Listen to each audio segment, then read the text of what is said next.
एक बार पुलिस को सूचना मिली कि जंगल में एक लड़की की लाश पड़ी हुई है। पुलिस और डिटेक्टिव डीके अपनी गाड़ी से जंगल में पहुंच गए।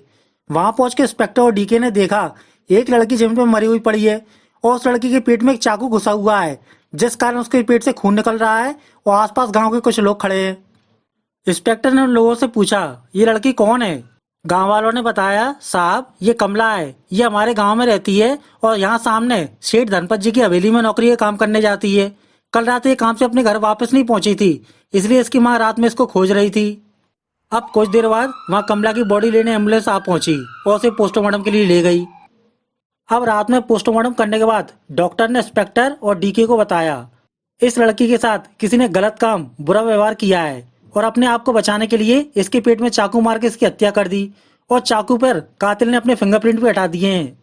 लेकिन हमें इसकी बॉडी पर शहद की चिपचिपी चाशनी के धब्बे मिले हैं और इसके पेट के अंदर से एक काला बटन मिला है। इसके अलावा हमें कातिल का कोई सुराग नहीं मिला। अब इंस्पेक्टर ने पूछा, डॉक्टर इसके पेट के अंदर काला बटन कहाँ से आया? डीके बोला, कमला ने कातिल का सुराग एविडेंस देने के लिए उसकी शर्ट का काला बटन अपने मुंह के अंदर निकाल लिया होगा। अब इंस्पेक्टर ने देखा वह कमला की माँ भी खड़ी हुई है। इंस्पेक्टर ने उससे पूछा, आप कमला की माँ हैं, क्या आप बता सकती हैं आपकी बेटी का खून किसने किया होगा? कमला की माँ रोते हुए बोली, नहीं साहब, मुझे नहीं पता मेरी बेटी कमला को किसने मारा। मेरी बेटी कमला बहुत अच्छी और मेहनती लड़की थी। पिता के मरने के बाद कमला ने ही घर को संभाला था। कमला मेरा और अपनी छोटी बहन किरण का अच्छी तरह से ख्याल रखती थी। कमला पढ़ाई करना चाहती थी, लेकिन पिता के मरने के बाद घर के खर्चों की जिम्मेदारी के कारण उसने अपनी पढ़ाई छोड़ दी और गांव के पास सेठ धनपत जी के घर पर नौकरानी का काम करने लगी। कमला की इच्छा थी कि वो अपनी छोटी बहन को अच्छी तरह से पढ़ा लिखा कर बड़ा कर सके, इसलिए कमला ने अभी तक शादी नहीं की थी। अब कमला की माँ की बातें सुनकर इंस्पेक्टर डी के वहां से चले गए और उसकी माँ उन्हें देखती रह गई। हेलो दोस्तों, फाइन बाय डी के चैनल में आपका फिर से स्वागत है। आज हम फिर से आपके लिए एक जोरदार दिमागी पहेली, मेरा वादा माय प्रॉमिस लेके आए हैं। दोस्तों, ये खतरनाक रहस्यमय मर्डर मिस्ट्री रिडल है। कृपया कंप्लीट पहेली देखिए। अब डीके और इंस्पेक्टर शाम के समय सेठ धनपत जी के घर पे कमला की पूछताछ करने पहुंच गए। धनपत और उसकी पत्नी गेट के बाहर बैठ के आग सेक रहे थे। इंस्पेक्टर ने गाड़ी से उतर के पूछा, सेठ धनपत जी, हमें आज सुबह आपके घर के सामने के जंगल में कमला की लाश मिली है और कमला आपके यहाँ नौकरानी का काम करने आती थी। क्या आप कमला के बारे में कुछ बता सकते हैं? सेठ धनपत बोले, इंस्पेक्टर साहब, मुझे नहीं मालूम कि कमला को किसने मारा होगा। कमला एक अच्छी लड़की थी और अपने पिता के मरने के बाद हमारे घर पे बहुत सालों से काम कर रही थी, लेकिन कुछ दिनों से उसे ज्यादा पैसों की जरूरत पड़ने लगी। कमला आए दिन मुझसे पैसे बढ़ाने के लिए बोलती थी और कल रात वो मुझसे 300 रुपये उधार मांग रही थी, लेकिन मैंने उसे पैसे नहीं दिए। उसके बाद वो हम लोगों से गुस्सा होकर कल रात अपने घर के लिए निकल गई थी। अब डीके ने सेठ से पूछा, आपका घर बहुत बड़ा है, लेकिन आपके घर के बाहर सीसीटीवी कैमरा नहीं लगा है? अब सेठ धनपत बोला, इस एरिया में कम लोग रहते हैं और सभी लोग मेरा सम्मान करते हैं और मुझे उन लोगों से चोरी का डर भी नहीं है, इसलिए मैंने घर के बाहर सीसीटीवी कैमरा लगवाना उचित नहीं समझा। अब डीके बोला, अगर आपके घर के पास सीसीटीवी कैमरा लगा होता तो हमें अभी पता चल जाता कि कमला अपने पैरों चल के यहाँ से गई थी या आप उसे मार के जंगल में फेंक कर आए हो। अब सेठ धनपत की वाइफ बोली, आप ये क्या बोल रहे हैं? हम लोग इस क्षेत्र के सम्मानित परिवारों में से एक है। हम लोगों ने कमला को नहीं मारा। अगर आपके पास हमारे खिलाफ कोई सबूत हो तो बताइए। अब इंस्पेक्टर बात संभालते हुए बोला, सेठ जी, आप बुरा मत मानो, पूछताछ करना हमारा काम है। आप ये बताइए, क्या आप इतने बड़े घर में अकेले रहते हो? धनपत बोला, हाँ इंस्पेक्टर, हमारे बच्चे बड़े हो गए हैं और शहर जाकर जॉब करके वहीं रह रहे हैं। उनको हमारे साथ यहाँ रहना अच्छा नहीं लगता है, इसलिए हम लोगों ने अपने अकेलेपन को दूर करने के लिए अपने घर पर एक किराएदार पेन गेस्ट रख लिया है। लेकिन हमारे किराएदार 3 दिन से बाहर गए हैं, इसलिए हम लोग घर में अकेले रह के बोर हो रहे थे, इसलिए आज हम लोग बाहर आके बैठ गए। अब डीके ने सेठ धनपत से पूछा, कमला आपके यहाँ किस तरफ से काम करने आती थी? सेठ की पत्नी बोली, कमला हमारे यहाँ इस तरफ से काम करने आती थी और शाम को इसी तरफ से वापस चली जाती थी। ये एरिया सुनसान है, यहाँ आगे चल के केवल एक दुकान है, आप उनसे भी कमला के बारे में पूछताछ कर सकते हो। अब डीके बोला, हमें आज सुबह इसी तरफ से जंगल में कमला की लाश मिली है। इतना बोल के इंस्पेक्टर और डीके वापस अपनी गाड़ी में बैठ के दोनों आगे की ओर चले गए और सेठ धनपत उनको देखता रह गया। अब कुछ देर बाद वो दोनों आगे चल के दुकान पे पहुंच गए। दुकान वाला पंकज उनको देख के बाहर आ गया। इंस्पेक्टर बोला, कल शाम यहाँ जंगल में एक लड़की की हत्या हो गई है, क्या तुम उसे जानते हो? पंकज बोला, हाँ साहब, मुझे आज सुबह कमला के बारे में पता चल गया था। कमला प्रतिदिन मेरी दुकान के सामने से निकलकर सेठ जी के यहाँ काम करने जाती थी और रात के समय वो इसी रास्ते से वापस अपने घर के लिए चली जाती थी। और कभी कभी वो मेरी दुकान पर आकर मुझसे बातचीत करती थी और अपने घर के लिए फल या सब्जियां खरीद कर ले जाती थी। इंस्पेक्टर ने पंकज से पूछा, क्या कल रात कमला तुम्हारे दुकान के सामने से अपने घर के लिए चली गई थी? पंकज बोला, हाँ साहब, उसने कुछ देर तक मुझसे बातचीत की और उसके बाद वो अपने घर के लिए निकल गई थी। डीके ने पूछा, कमला ने कल रात तुमसे किस बारे में बातचीत की थी? पंकज बोला, सर वो अक्सर अपने घर के खर्चों को लेकर परेशान रहती थी। उसे हमेशा पैसों की जरूरत रहती थी। वो मुझसे प्रतिदिन पैसा कमाने के नए नए रास्तों के बारे में पूछती थी। इसके आगे मुझे उसके बारे में कुछ नहीं पता। डीके बोला, हम कैसे मान लें कि कल रात वो तुम्हारे सामने से घर के लिए चली गई थी? हो सकता है कल रात तुमने उसकी मजबूरी और अकेलेपन का फायदा उठाया हो और तुमने उसके साथ गलत काम करके उसे जंगल में फेंक दिया हो। पंकज बोला, नहीं साहब, मैंने ऐसा नहीं किया। अगर आपके पास मेरे खिलाफ कोई सबूत हो तो बताओ। इंस्पेक्टर बोला, अगर तुम्हारे खिलाफ कोई सबूत होता तो तुम हमारे सामने इस तरह खड़े नहीं रहते, बल्कि सलाखे हुए पीछे बंद होते। इतना बोल के इंस्पेक्टर और डीके फिर से अपनी गाड़ी में बैठ के वहां से चले गए और पंकज इसको देखता रह गया। अब इंस्पेक्टर और डीके माँ के घर पहुंच गए। कमला की माँ घर के बाहर ही खड़ी थी। इंस्पेक्टर गाड़ी से उतर के बोला, हमने आसपास के सभी लोगों से कमला के बारे में पूछताछ कर ली, लेकिन हमें कातिल का पता नहीं चल पाया। सभी लोगों ने बताया है कि कमला घर के खर्चों को लेकर बहुत परेशान रहती थी। उसे हमेशा पैसों की जरूरत रहती थी और कल रात कमला ने सेठ धनपत से 300 रुपये उधार मांगे थे। क्या आप बता सकती हैं कमला को 300 रुपये की क्या जरूरत थी? कमला की माँ बोली, नहीं साहब, कमला ने कभी हमसे घर के खर्चों के बारे में बातचीत नहीं की है। हमें केवल इतना पता है कमला की तनख्वाह सैलरी 2500 रुपये थी और कमला उसी तनख्वाह से पूरे घर का खर्चा चलाती थी। इसके अलावा कमला अपनी छोटी बहन को बहुत प्यार करती थी और उसको पढ़ाना चाहती थी, इसलिए वो उसकी पढ़ाई पे बहुत ध्यान देती थी। लेकिन उसे अचानक 300 रुपये की क्या जरूरत आ गई थी, इसके बारे में हमें कुछ नहीं पता है। अब कमला की माँ की बात सुनकर दोनों वहां से वापस गाड़ी में बैठ के चले गए और कमला की माँ उनको देखती रह गई। अब उनके जाने के कुछ देर बाद माँ घर के अंदर आ गई। अंदर कमला की बहन किरण खड़ी थी। उसने माँ से पूछा, माँ क्या हुआ, कमला दीदी के कातिल का पता चल गया? माँ रोते हुए बोली, नहीं बेटी, पुलिस को कातिल के खिलाफ 3 सबूत मिले हैं। नंबर 1, कमला के शरीर पर शहद के धब्बे मिले हैं। नंबर 2, शर्ट का काला बटन उसके पेट के अंदर मिला है। नंबर 3, कमला को 300 रुपये की जरूरत थी, लेकिन हमें और पुलिस को ये नहीं पता चल पाया कि कमला को 300 रुपये की क्या जरूरत थी। लेकिन किरण, तुम चिंता मत करो, कमला की इच्छा थी कि तुम अपनी पढ़ाई पूरी करो, इसलिए तुम कल से अपने स्कूल जाना और मैं घर के खर्चों के लिए बाहर काम करने जाऊंगी। अब किरण चिल्लाकर बोली, नहीं माँ, अब मैं अपने स्कूल नहीं जाऊंगी और ना ही पढ़ाई करूंगी। अब जब तक मैं अपनी बड़ी बहन कमला के हत्यारे को ढूंढ के मार नहीं दूंगी, जब तक अपने बैग से कोई किताब बाहर नहीं निकालूंगी।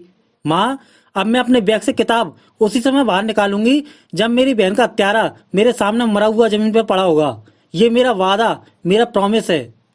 इतना बोल के किरण ने अपना बैग दीवार पर टांग दिया और घर से बाहर चली गई। अब दूसरे दिन किरण एक अनजान लड़की बनकर सबसे पहले पंकज की दुकान पर पहुंच गई। पंकज उसे देख के मुस्कुराया और बोला, आपको क्या चाहिए? किरण बोली, मेरा नाम बिंदु है, मैं यहाँ इस एरिया में रहने आई हूँ और काम की तलाश कर रही हूँ। क्या आप मुझे कोई काम बता सकते हैं? अब उसकी बात सुनकर पंकज बाहर आ गया और उससे बोला, हाँ बिंदु, तुम सही जगह पे आई हो। मेरा नाम पंकज है, मैं तुम्हें बताता हूँ तुम्हें काम कहाँ मिलेगा। यहाँ से आगे सेठ धनपत जी की हवेली है।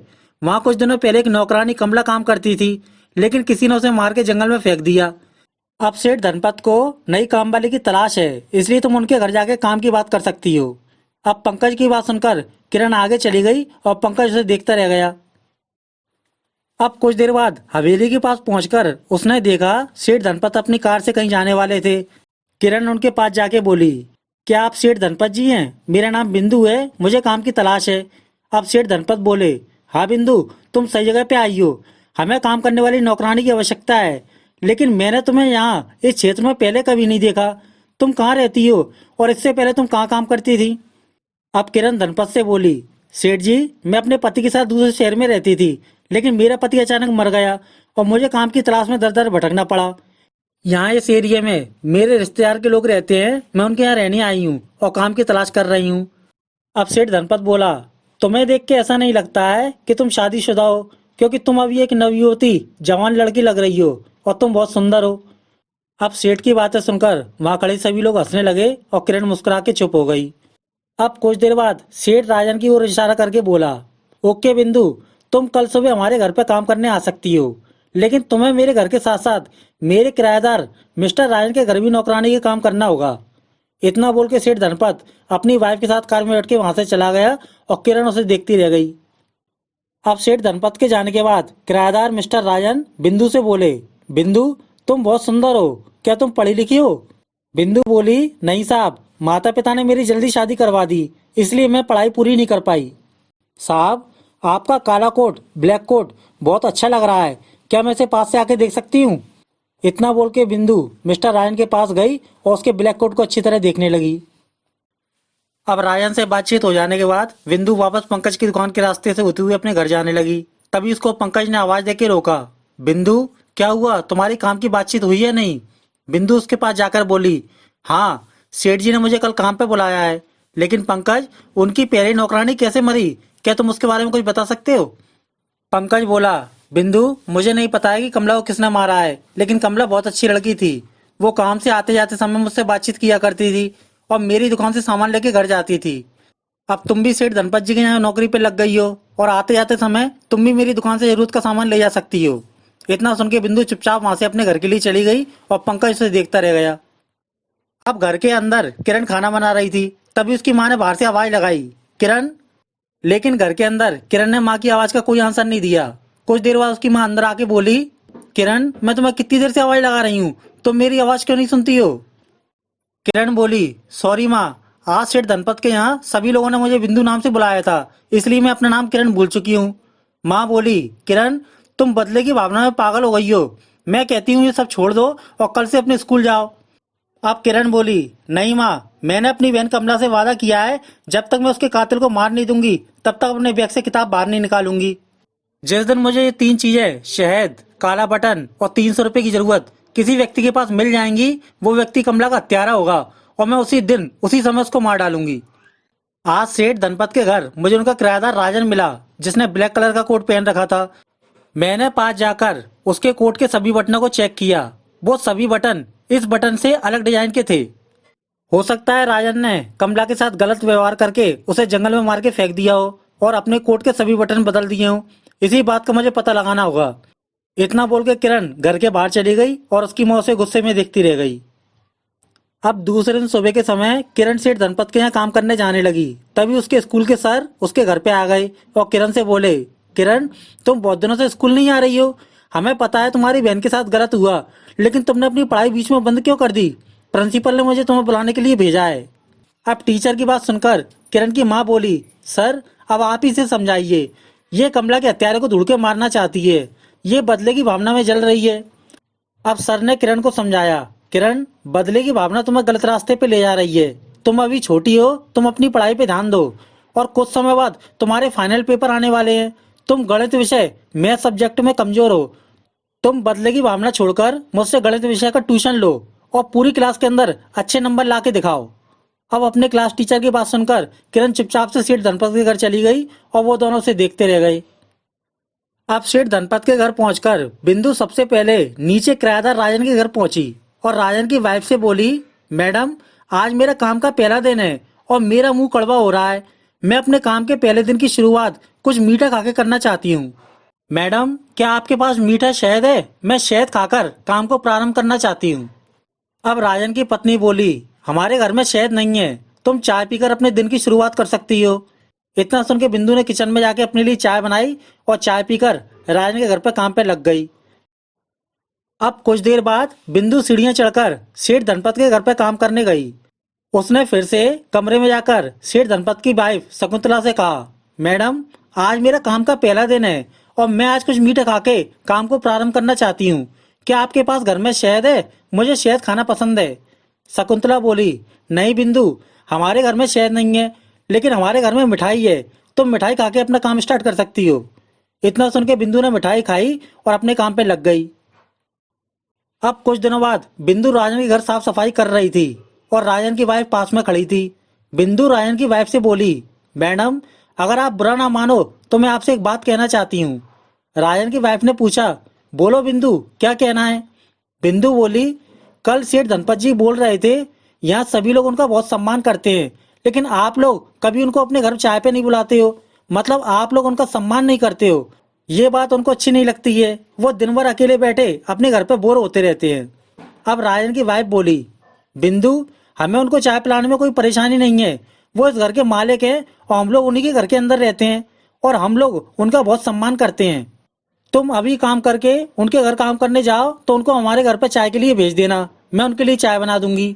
इतना सुन के बिंदु फिर से अपने काम में लग गई और राजन की वाइफ दूसरे कमरे में चली गई। अब कुछ देर बाद बिंदु सेठ के पास जाकर बोली, साहब, राजन की वाइफ शालिनी मैडम बहुत परेशान लग रही हैं। उन्होंने आपको चाय पे बुलाया है। अब धनपत बिंदु से बोला, नहीं बिंदु, अभी उसका पति राजन घर पे नहीं है और मेरा समय उसके पास जाना अच्छा नहीं होगा। बिंदु बोली, चले जाओ साहब, कुछ नहीं होगा। आप बाहर वाले कमरे में बैठ के टीवी देखते रहना और चाय पी के वापस चले आना। चाय तो एक बहाना है, हो सकता है वो आपसे अकेले में कुछ कहना चाहती हो। अब बिंदु की बात सुनकर सेठ धनपत राजन के घर के लिए चाय पीने चला गया। उसके जाने के बाद बिंदु ने सेठ धनपत का पूरा कमरा अच्छी तरह से चेक किया। वो सेठ के कमरे में शहद की शीशी और ब्लैक कलर के कपड़े चेक कर रही थी, लेकिन उसे वहां अपनी बहन के खिलाफ कोई सबूत नहीं मिला। लेकिन अंत में उसे एक अलमारी के अंदर सेठ की बंदूक और सेठ जी की एक डायरी मिली। बिंदु ने उस डायरी को खोल के देखा। उसमें सेठ धनपत ने अपनी कविताएं, पोएट्री लिखी हुई थी। अब बिंदु ने सेठ धनपत की बंदूक और डायरी को अपने कपड़ों के अंदर छुपाया और साफ सफाई करने के बाद शाम को वापस अपने घर के लिए चली गई। अब शाम के समय बिंदु ने अपने घर जाकर अपना स्कूल का बैग नीचे उतारा और सेठ धनपत की डायरी देखकर अपनी कॉपी में कुछ लिखने लगी। तभी उसकी माँ कमरे में आई और उसे पढ़ते देखकर खुश होकर बोली, किरण, अच्छा हुआ तुमने अपनी पढ़ाई स्टार्ट कर दी, वरना तुम इस साल क्लास में फेल हो जाती। लेकिन तुम अपने बैग के अंदर क्या छुपा रही हो? तभी उसने बैग के अंदर से बंदूक निकाली और माँ को दिखाई। माँ आश्चर्य से बोली, किरण, तुम्हारे बैग में बंदूक कहाँ से आई? किरण बोली, माँ, इस बंदूक को मैंने सेठ धनपत के कमरे से चुराया है। अब मैं कमला के कातिलों को इसी बंदूक से मारूंगी और उनकी हत्या में सेठ धनपत का नाम आएगा और मैं पूरी तरह से बच जाऊंगी। माँ बोली, तुम सेठ धनपत को मारना, फंसाना क्यों चाहती हो? क्या तुम्हें उसके खिलाफ कोई सबूत मिला है? बिंदु बोली, नहीं माँ, मुझे अभी तक उस घर में कमला की हत्या के लिए कोई सबूत नहीं मिला। लेकिन मैं जानती हूँ वो सभी लोग कमला के हत्यारे हैं, इसलिए मैं उन सभी को एक एक करके मार डालूंगी। दोस्तों, पहली का पहला सवाल, बिंदु धनपत की डायरी को देखकर कागज में क्या लिख रही थी? अपना आंसर नीचे कमेंट कीजिए। अब दूसरे दिन बिंदु राजन के घर में काम खत्म करके सेठ जी के कमरे में सफाई कर रही थी। तभी उसके कमरे में राजन और उसकी वाइफ पुलिस लेके आ गए। सेठ आश्चर्य से बोला, आप सभी लोग अचानक मेरे कमरे में क्यों आ गए? आप मुझे नीचे बुला लेते। राजन, क्या बात है? राजन चिल्लाकर बोला, सेठ धनपत, तुम्हारे जैसा कमीना आदमी मैंने जीवन में नहीं देखा है। तुम मेरे ऑफिस जाने के बाद मेरी वाइफ को गंदी नजरों से देखते हो और तुमने उसे ये लेटर लिख कर दिया है। लेटर में लिखा था, मेरी जाने मन, अपने पति को छोड़ दो और मुझसे शादी कर लो। अब सेठ धनपत राजन के हाथ का लेटर पढ़कर आश्चर्य से बोला, नहीं राजन, मैंने तुम्हारी पत्नी को कोई लेटर नहीं दिया है। तुम चाहो तो अपनी वाइफ से पूछ लो। अब राजन की वाइफ बोली, सेठ जी, मैं आपको अपना बड़ा भाई समझती थी और उस दिन आपके कहने पर मैंने आपको अपने घर पे चाय पे बुलाया था। लेकिन जब मैं चाय बना रही थी उस समय आपने अपना ये लेटर मेरी टीवी के रिमोट के अंदर छुपा दिया था, जिससे कि जब मैं टीवी देखूं तो आपका ये लेटर मुझे मिल जाए और मैं आपकी बातों में फंस जाऊं। अब राजन बोला, सेठ जी, हम दोनों आपका बहुत सम्मान करते थे, लेकिन आप एक नंबर के कमीने आदमी निकले। मुझे लगता है कमला का खून भी आपने ही किया है।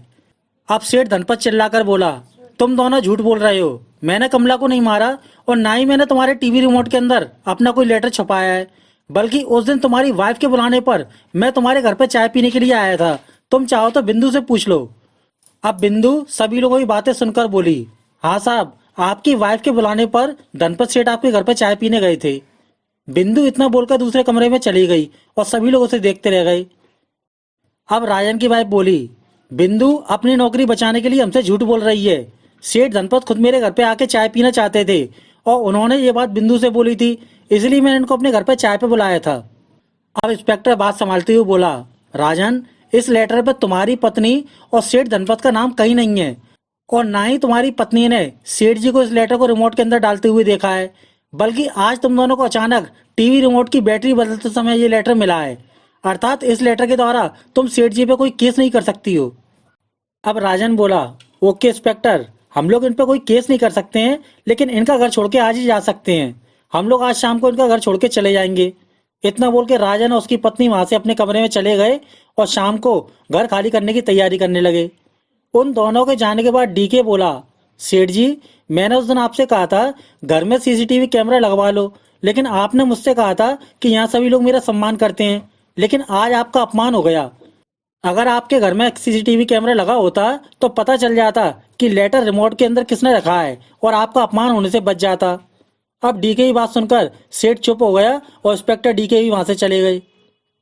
दोस्तों, अब आपको पता चल गया होगा कि ये लेटर बिंदु अपने घर पर सेठ धनपत की डायरी की हैंडराइटिंग देखकर सेठ धनपत को फंसाने के लिए लिख रही थी और बिंदु ने ही लेटर टीवी रिमोट के अंदर छुपाया था, लेकिन सेठ धनपत को पुलिस ने छोड़ दिया और सेठ धनपत बच गया।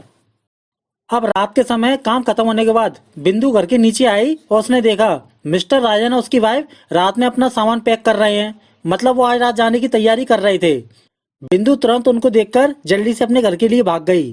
दोस्तों, पहली का दूसरा सवाल, उन लोगों को देख के बिंदु अपने घर के लिए जल्दी क्यों भागी? अपना आंसर नीचे कमेंट कीजिए।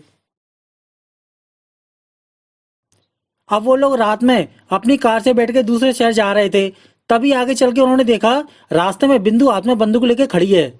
राजन ने कार से बाहर आके आश्चर्य से पूछा, बिंदु, तुम यहाँ रास्ते में क्यों खड़ी हो और तुम्हारे हाथ में ये बंदूक किसकी है? अब बिंदु ने राजन की बात पर कोई ध्यान नहीं दिया और बाहर से राजन को गोली मार दी। राजन को गोली लगने के कारण राजन जमीन पे गिर गया और उसकी वाइफ कार से बाहर आ गई। अब बिंदु ने उसे भी गोली मार दी। उन दोनों के मरने के बाद बिंदु वहां से अपने घर के लिए चली गई। दोस्तों, बिंदु ने लेटर के द्वारा सेठ धनपत को फंसाना चाहा, लेकिन सेठ धनपत पुलिस के द्वारा बच गया। इसलिए बिंदु फिर से राजन और उसकी पत्नी के खून के इल्जाम में सेठ धनपत को फंसाना चाहती थी। इसलिए शाम को वो अपने घर बंदूक लेने के लिए जल्दी घर पर भागी थी। अब बिंदु दूसरे दिन सेठ के घर पर काम करने गई और उस समय शकुंतला बाहर खड़ी थी। शकुंतला बिंदु से बोली, कल रात किसी अपराधी ने घर छोड़कर वापस जाते समय राजन और उसकी पत्नी को गोली से मार डाला, लेकिन उन लोगों को गोली हमारी बंदूक से मारी थी। इसलिए आज सुबह पुलिस तुम्हारे सेठ जी को राजन और उसकी पत्नी की हत्या के जुर्म में गिरफ्तार करके ले गई है। बिंदु, हमारी बंदूक कुछ दिन पहले से गायब है और पुलिस हमारी बातों पर यकीन नहीं कर रही है और सेठ धनपत को कातिल समझ रही है। अब शकुंतला की बातें सुनकर बिंदु ने अपने कपड़ों से बंदूक निकाली और शकुंतला पे तानती हुई बोली, मैडम, पुलिस सेठ जी को क्यों ले गई है? उन दोनों को तो मैंने गोली से मारा है और सेठ जी की बंदूक भी मैंने चुराई थी। मैडम, अब आप ये बताओ, आप सभी लोगों ने मेरी बहन कमला को क्यों मारा और कैसे मारा? अब शकुंतला घबराकर बोली, कमला तुम्हारी बहन थी? बिंदु, हमने तुम्हारी बहन को नहीं मारा, हमारी बात पे विश्वास करो और हमें छोड़ दो। बिंदु ने उसकी बात नहीं मानी और शकुंतला पे गोली चला दी। गोली खा के शकुंतला जमीन पर गिर गई और मर गई और बिंदु वहां से भाग गई। अब इधर पुलिस स्टेशन में इंस्पेक्टर सेठ धनपत से पूछताछ कर रहे थे। धनपत बोला, इंस्पेक्टर साहब, मैं सच बोल रहा हूँ, मेरी बंदूक कुछ दिन पहले से गायब है, वो घर के अंदर मुझे मिल नहीं रही है। हो सकता है किसी व्यक्ति ने मेरी बंदूक चुराकर उस बंदूक से राजन और उसकी वाइफ को मारा है और मुझे इस मर्डर केस में फंसाया है। अभी वो सभी लोग बातचीत कर रहे थे, तभी वह बिंदु आकर बोली, हमारे सेठ जी सच बोल रहे हैं, जिसने इनकी बंदूक चुराई है उसी ने अभी कुछ देर पहले इनकी पत्नी को मार डाला। मैं अभी इनके घर पे काम करने गई, तब मुझे घर के बाहर इनकी पत्नी की लाश दिखाई दी। अब बिंदु की बातें सुनकर सभी लोग पुलिस स्टेशन से सेठ धनपत के घर चले गए। वहां पहुंचकर उन्होंने देखा सेठ धनपत की वाइफ गेट के पास मरी हुई पड़ी है और आसपास कोई नहीं है। अब सेठ धनपत अपनी वाइफ की ऐसी स्थिति देख के रोने लगा। अब डीके बोला, सेठ जी, मेरे आने से पहले सभी लोग आपका बहुत सम्मान करते थे, लेकिन मेरे आने के बाद लोग आपका अपमान करने लगे। लेकिन अब कोई अपराधी आपके पूरे परिवार को मारना चाहता है। सेठ जी, मैंने आपसे पहले दिन ही कहा था घर के बाहर सीसीटीवी कैमरा लगवा लीजिए, लेकिन आपने मेरी बात अभी तक नहीं मानी। अब सेठ चिल्लाकर बोला, इंस्पेक्टर, इस आदमी को लेकर यहाँ से चले जाओ और मुझे अकेला छोड़ दो। अब सेठ की बातें सुनकर इंस्पेक्टर और डीके अपनी गाड़ी में बैठ के वहां से चले गए और बिंदु अपने घर के लिए चली गई। अब शाम के समय बिंदु अपने घर पर खड़ी थी, तभी उसकी माँ उसके पास आई और बोली, किरण, कल रात जंगल में जा रहे एक आदमी और एक औरत को किसी ने गोली मार दी और आज सुबह तुम्हारे सेठ जी की पत्नी को भी किसी ने गोली से मार दिया। आखिर ये सब काम किसने किया होगा? अब किरण ने अपनी बंदूक निकाली और मुस्कुरा के बोली, माँ, उन तीनों को मैंने ही मारा है, क्योंकि उस घर के सभी लोग कमला की मौत के जिम्मेदार हैं। माँ चिल्लाकर बोली, किरण, तुम बिना सबूत के उस परिवार के लोगों को गुनहगार समझ के मार रही हो, ये गलत है। क्या तुम्हें उन लोगों के खिलाफ कोई सबूत मिला? किरण बोली, नहीं माँ, मेरी बहन प्रतिदिन उन लोगों के यहाँ काम करने जाती थी। उस दिन वो घर वापस नहीं आई। इसका मतलब कमला की मौत के जिम्मेदार वही लोग हैं। माँ, किसी अपने के खोने का गम आज उस सेठ धनपत को भी हो रहा होगा। अब माँ बोली, किरण, तुम बदले की भावना में अंधी हो गई हो। जब तक तुम्हें ये 3 सबूत किसी व्यक्ति के पास नहीं मिल जाते, तब तक वो व्यक्ति बेगुनाह माना जाएगा। इतना बोलकर माँ गुस्सा होकर बाहर चली गई और किरण माँ को देखती रह गई। अब दूसरे दिन बिंदु फिर से सेठ धनपत के घर काम करने पहुंच गई। उसने देखा सेठ धनपत घर के बाहर गुस्से में खड़ा था। सेठ बिंदु से बोला, बिंदु, नौकरानी कमला हमारे घर पे कई सालों से काम कर रही थी, लेकिन उस समय मेरे घर पे कोई चोरी नहीं हुई। लेकिन जब से तुम मेरे घर पे काम करने आई हो, तब से मेरे घर पे अशांति फैली हुई है। बिंदु, मुझे पता है मेरी बंदूक तुमने ही चुराई है और ये सभी हत्याएं तुमने ही की हैं, लेकिन ऐसा क्यों? अब बिंदु ने फिर से बंदूक निकाली और सेठ पर तानती हुई बोली, तुम सभी ने मेरी बहन कमला को मारा है, इसलिए मैं तुम सभी को मार डालूंगी। बताओ तुमने मेरी बहन कमला को क्यों मारा था, वरना मैं तुम्हें भी गोली से मार दूंगी। अब सेठ धनपत बोला, हमने तुम्हारी बहन को नहीं मारा। वो हमसे प्रतिदिन पैसे बढ़ाने के लिए बोलती थी और उस दिन वो हमसे 300 रुपये उधार मांग रही थी। इसके अलावा मुझे उसके बारे में कुछ नहीं पता है। अब बिंदु ने सेठ की बात नहीं सुनी और उसे भी गोली से मार डाला। सेठ गोली खा के जमीन पर गिर गया और बिंदु वहां चुपचाप खड़ी रह गई।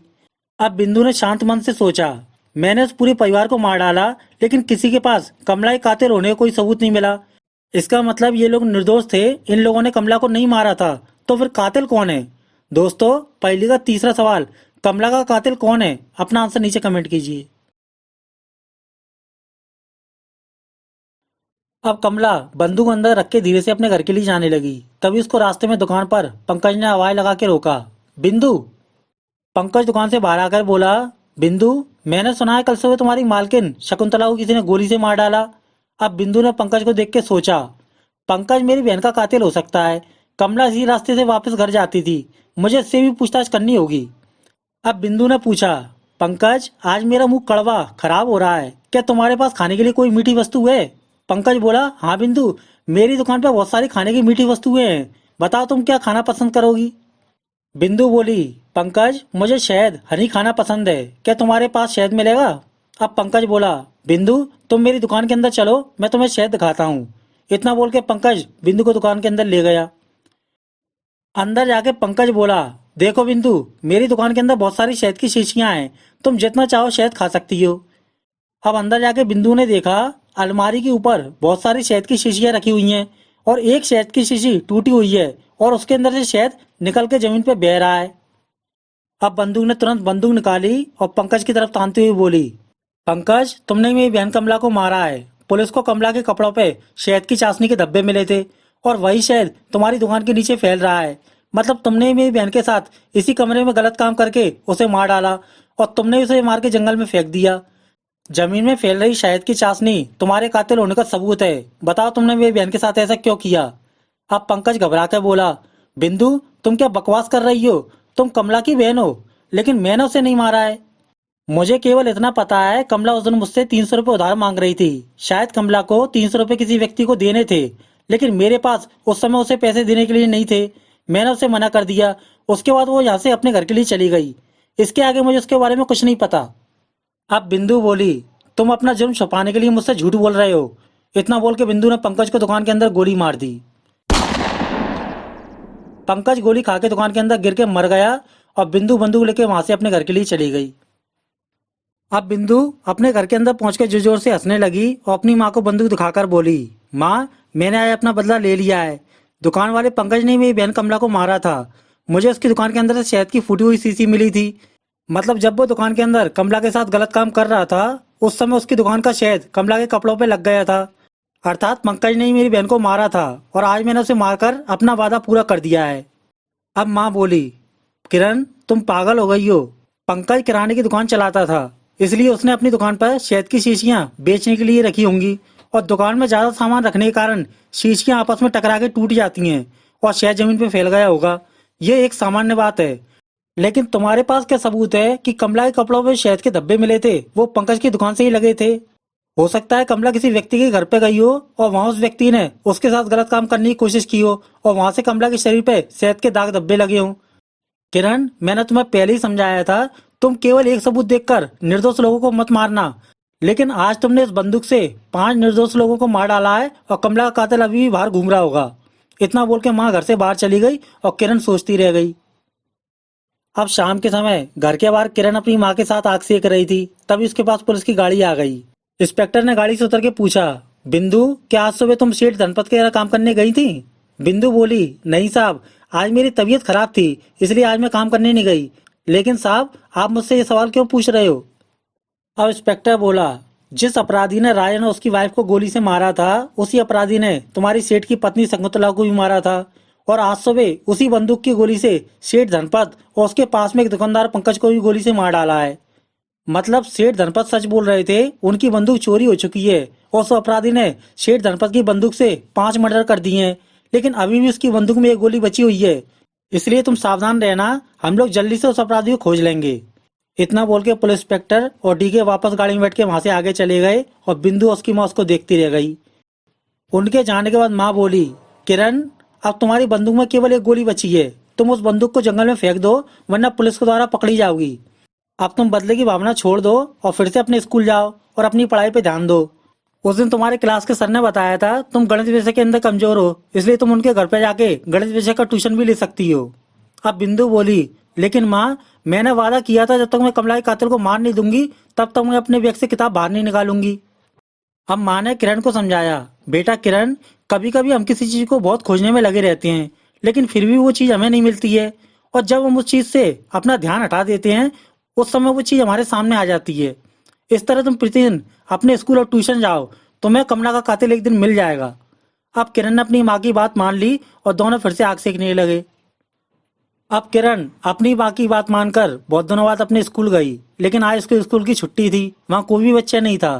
तभी गणित सब्जेक्ट के सर उसके पास आए और उससे बोले, किरण, अच्छा किया तुम स्कूल आ गई, लेकिन आज किसी कारण से स्कूल की छुट्टी कर दी गई है। अब तुम्हारी परीक्षा 1 महीने बाद है, इसलिए तुम्हें गणित विषय के लिए मुझसे ट्यूशन लेने आना होगा, तब तुम क्लास में फर्स्ट आ पाओगी। अब किरण ने सर की बात मान ली और वहां से अपने घर के लिए चली गई। अब शाम के समय अंधेरा होने लगा था और बिंदु अपने क्लास टीचर के यहाँ अपना बैग लेके ट्यूशन लेने पहुंच गई। अंदर जाके उसने देखा सर के कमरे के सोफे पर टेबल पर कुछ किताबें रखी हुई हैं और एक तरफ सर खड़े हुए हैं। सर किरण को देखकर बोले, अच्छा हुआ किरण, तुम आ गई, आओ कुर्सी पर बैठो, मैं तुम्हें गणित के सवाल समझाता हूँ। किरण ने आश्चर्य से पूछा, सर, क्या आप इस घर में अकेले रहते हो? सर बोले, हाँ किरण, मेरी पत्नी कुछ साल पहले ही मर गई है, इसलिए मैं इस घर में अकेला रहता हूँ।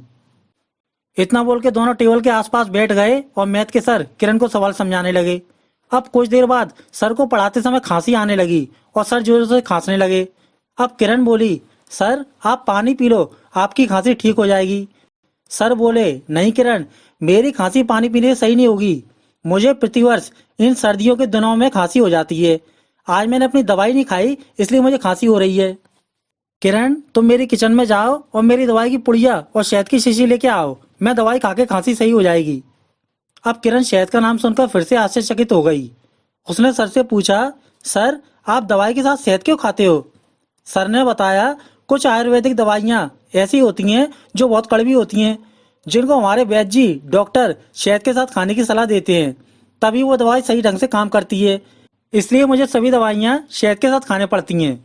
किरण, तुम मेरी किचन में जाओ और दवाई के साथ शहद की शीशी भी लेके आना। अब सर की बात सुनकर किरण को सर के ऊपर फिर से शक होने लगा और वो अपनी कुर्सी से उठकर सर की दवाई लेने किचन में चली गई। किरण ने किचन में जाके देखा, किचन के बगल में दवाई की पुड़िया और शहद की शीशी रखी हुई थी और किचन के बगल में सर का ब्लैक कोट टंगा हुआ था और कोट के सभी बटन पीले येलो कलर के थे। किरण को ये सभी चीजें देखकर सर के ऊपर फिर से शक होने लगा।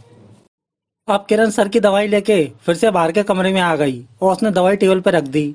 सर ने दवाई की पुड़िया खोलकर उसमें शहद मिलाया और दवाई खाने लगे। किरण ने सर से पूछा, सर, अंदर आपका ब्लैक कोट टंगा हुआ है, लेकिन उस कोट के सभी बटन पीले येलो कलर के क्यों हैं?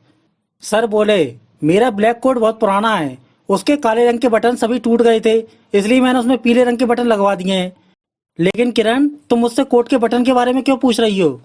अब किरण ने मन में सोचा, बंदूक मेरे बैग के अंदर है, मैं इसे अभी गोली मार सकती हूँ, लेकिन केवल ब्लैक कोट और शहद की शीशी के आधार पर मैं इसे नहीं मारूंगी, क्योंकि ब्लैक कोट और शहद की शीशी कई व्यक्तियों के घर में होती है। जब तक मुझे इसके खिलाफ कोई पक्का सबूत नहीं मिल जाता, तब तक मैं इसे कमला का कातिल नहीं मान सकती हूँ। अब कुछ देर बाद किरण बोली, सर आप दवाई खा के आराम करो, अब मैं घर जा रही हूँ, मैं कल फिर से इसी समय पे आऊंगी। इतना बोल के किरण ने अपना बैग उठाया और वहां से घर जाने लगी। तभी सर ने उसे जाते समय रोका और बोले, ओके किरण, अब तुम अपने घर जाओ, लेकिन कल ट्यूशन आते समय मेरी ट्यूशन फीस लेके आना। अब किरण ने पलट के पूछा, सर आपकी प्रत्येक महीने की ट्यूशन फीस कितनी है? अब सर मुस्कुरा के बोले, 300 रुपये पर मंथ।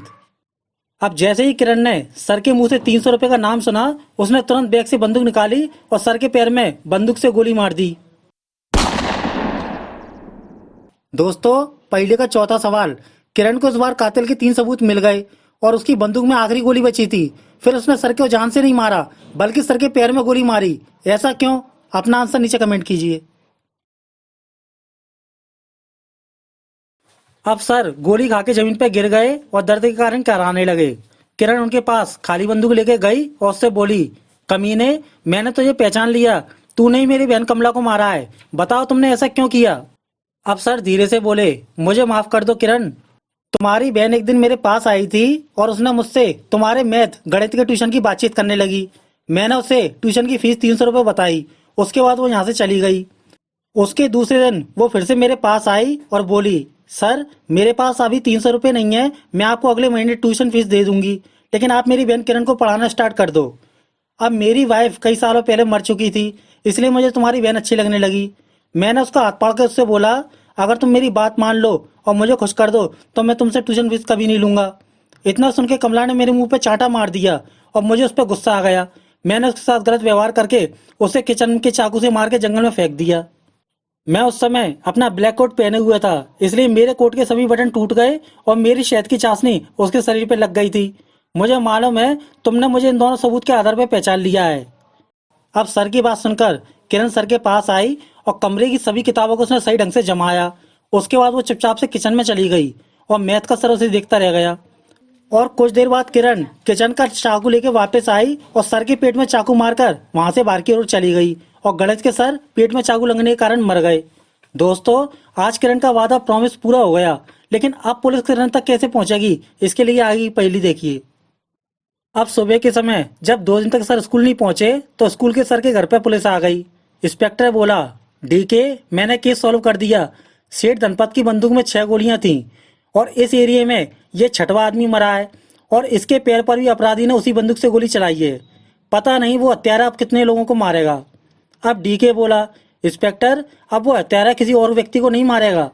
आप ध्यान से देखिए, ये वही कातिल है जिसने सेठ धनपत की बंदूक चुराई है और उसके पास 6 गोलियां थीं। अब अगर अपराधी को सर को जान से मारना होता तो अपराधी आखिरी छठवीं गोली इसके सीने पे मारता, लेकिन उस अपराधी ने आखिरी गोली इसके पैर पे मारी, उसके बाद इसे चाकू से मारा है। अर्थात उस अपराधी ने सबसे पहले इससे कोई बात पूछी है, उसके बाद इसे मारकर अपना बदला लिया है। मतलब अब वो कातिल इस क्षेत्र में और कोई हत्या नहीं करेगा। लेकिन वो कातिल कौन है जिसने धनपत सेठ की बंदूक से 6 लोगों को मारा है, उसको मुझे पता लगाना होगा। अब इंस्पेक्टर बोला, वाह डीके, तुमने सही अंदाजा लगाया, लेकिन डीके, अगर ये स्कूल टीचर अपने घर के बाहर सीसीटीवी कैमरा लगवा लेता तो हमें भी पता चल जाता कि इसे किसने मारा है। इतना सुन के डीके और इंस्पेक्टर दोनों हंसने लगे। दोस्तों, कैसी लगी आपको ये जोरदार दिमागी पहेली? इस पहेली का अगला भाग देखने के लिए लाइक कीजिए और अभी हमारे चैनल को सब्सक्राइब कीजिए। धन्यवाद।